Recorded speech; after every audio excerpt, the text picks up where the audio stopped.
Hey everyone, I'm Jason, and this is your commentary on Numbers chapter 13. So far, Moses has led the Israelites out of Egypt, through the desert, and up to the outskirts of the promised land, Canaan.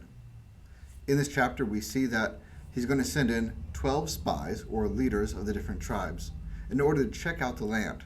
It's broken down into three sections. We have the men, the mission, and the report. The Lord said to Moses, "Send some men to check out the land of Canaan.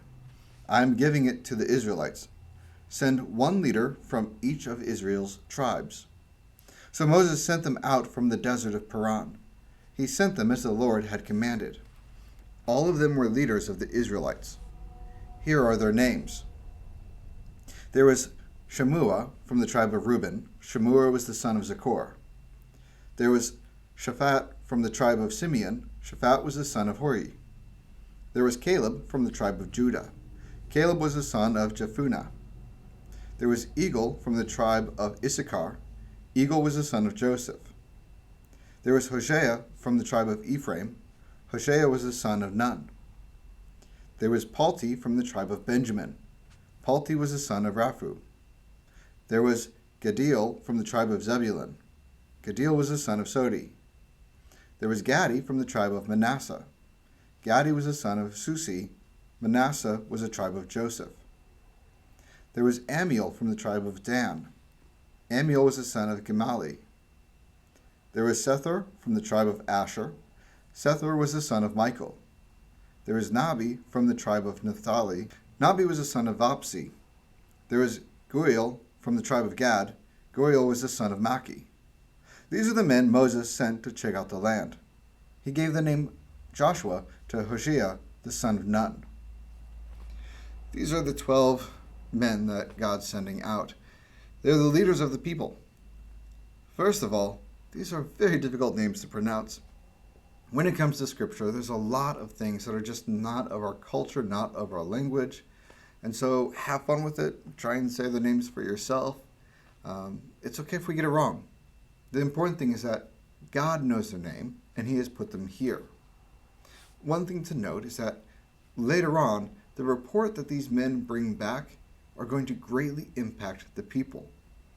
These were leaders, so they had the right to speak on behalf of their tribes. At least in the United States, we need to be very considerate of the fact that we are not a democracy. We are a democratic republic, which means that we elect people to then represent us or to speak on our behalf. So although it would be nice to put our head in the sand and kind of ignore the whole political thing going on, we do have a responsibility, since we're allowed to vote, to have a say in who actually gets to represent us. Moses sent the 12 men to check out Canaan. He said, "Go up through the Negev desert. Go on into the central hill country. See what the land is like. See whether the people who live there are strong or weak. See whether they are few or many. What kind of land do they live in? Is it good or bad? What kind of towns do they live in? Do the towns have high walls around them or not? How is the soil? Is it rich land or poor land? Are there trees in it or not? Do your best to bring back some of the fruit of the land." It was the season for the first ripe grapes. So the men went up and checked out the land. They went from the desert of Zin as far as Rehob. It was in the direction of Lebo-hamath. They went up to the Negev desert and came to Hebron. That's where Ahiman, Sheshai, and Talmai lived. They belonged to the family line of Anak. Hebron had been built 7 years before Zon. Zon was a city in Egypt. The men came to the valley of Eshcol. There they cut off a branch that had a single bunch of grapes on it. 2 of them carried it on a pole between them. They carried some pomegranates and figs along with it. That place was called the Valley of Eshcol. That's because the men of Israel cut off a bunch of grapes there. At the end of 40 days, the men returned from checking out the land.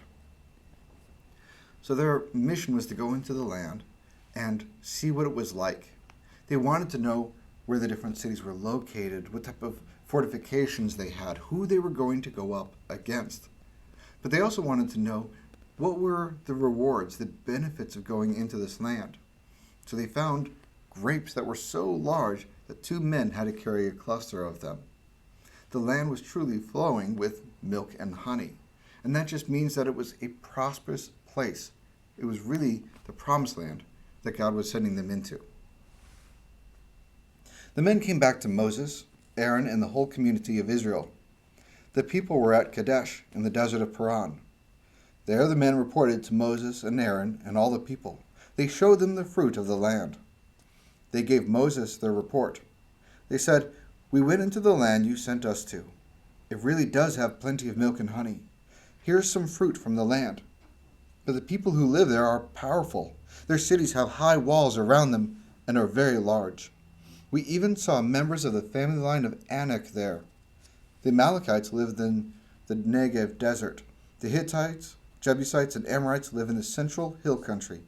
The Canaanites live near the Mediterranean Sea. They also live along the Jordan River." Then Caleb interrupted the men speaking to Moses. He said, "We should go up and take the land. We can certainly do it." But the men who had gone up with him spoke. They said, "We can't attack those people. They're stronger than we are." The men spread a bad report about the land among the Israelites. They said, "The land we checked out destroys those who live in it. All the people we saw there are very big and tall. We saw the Nephilim there. We seemed like grasshoppers in our own eyes, and that's also how we seemed to them. The family line of Anak came from the Nephilim." Out of these 12 men, only Caleb speaks up, saying that they can take the land. The other ones are being discouraging. We find out later that none of the others make it into the promised land, with the exception of Joshua. But Caleb, at the age of 85, finally gets to take over Hebron and claim it as his own land. Hebron was the land of the giants, but Caleb's passion and faith allowed him to finally make it. When we're talking about giants, no one really knows exactly how tall they were. Some say between 6.5, maybe 8, 9. Some even say upwards of 10 feet tall. We know that they were taller than the average person, significantly so, but we don't know exactly how tall. And the reason for that is because they were using a different measurement from us. They were using what we now call cubits.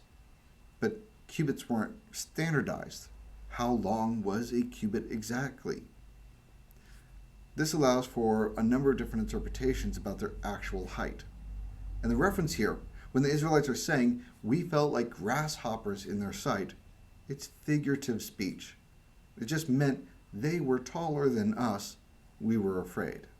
2 main points to be taken from this. First of all, no matter how big your giants may be, God is always bigger. I'm not talking physical giants, but any problems that are going on in your life. It can be intimidating. You could be fearful of it. But if God's promised you something, God's going to see it through to completion. And the second point, be like Caleb. Caleb was passionate about going into the promised land, about claiming onto God's promises. But it took him 45 more years from this point before he was able to do it. If God has promised you something, you're going to get it. He will see it through to completion. We just need to be patient and wait upon him, still in service, but never losing the passion that he's given us. Well, that's it for our commentary on Numbers chapter 13. Thank you so much for joining me, and I'll see you guys next time.